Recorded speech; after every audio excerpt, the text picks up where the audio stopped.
Batgirls issue 8, Becky Cloonan, Michael Conrad writing with Robbie Rodriguez on the art. I forgot this book was still happening. This two-parter that this wraps up, has freed up some of the issues that the book had because it's it's less overstuffed. It's kind of wrapping some of the loose ends up that were still dangling from that first arc.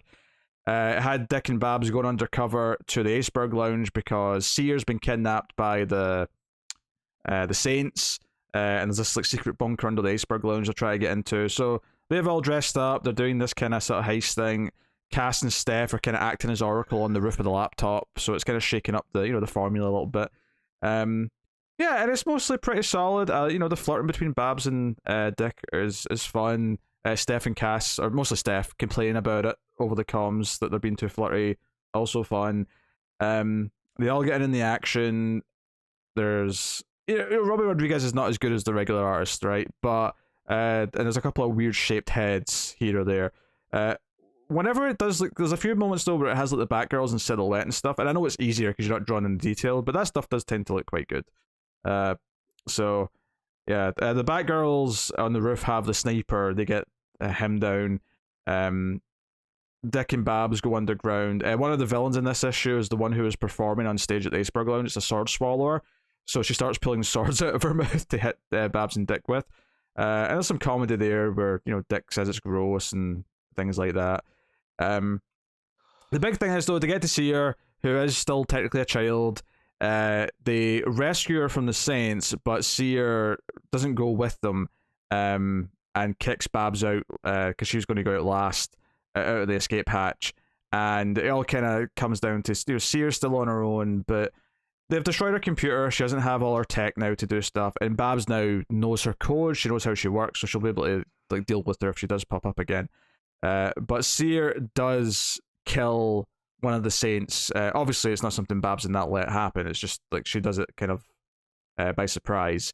But yeah, honestly, the number one problem the book still has is the kind of like wink wink third person narration that's still there. It tends to loosen up a bit after the first couple pages, and it will come a little bit back at the end. I still don't think it's very funny. I still think it's a bit too on the nose and doesn't really work that well. But nice ending though is that Dick comes by after everything's done, and the girls have all, because they all had to escape through the sewer, so they all need showers. And Dick shows up on the fire escape with Haley, the dog, and there's a great last couple panels is him saying that, oh, you still owe me, and he sort of stops the sentence, but he's clearly going to say a kiss, and Haley's in between them, sort of looking up with like and then the final panel is them kissing, and Haley's just like got her mouth wide open in between the two of them. They're looking really happy. It's a really nice little touch. The dog really makes those last couple of panels work. Other than that, I don't have a whole lot to say. Art is good. The action flows well. I like to say some of the faces with Robert Rodriguez, sometimes you get some weird shaped heads, especially on Babs. Whenever Babs is in portrait in the back hill, it feels like it's doing a little bit of a sort of weird angle thing. But otherwise, it does a decent enough job feeling like it's part of the series in terms of matching the color scheme and the cartooniness of it. I do hope the regular artist is back, though, for the next issue. And I've not checked to see if they are, but I would hope so.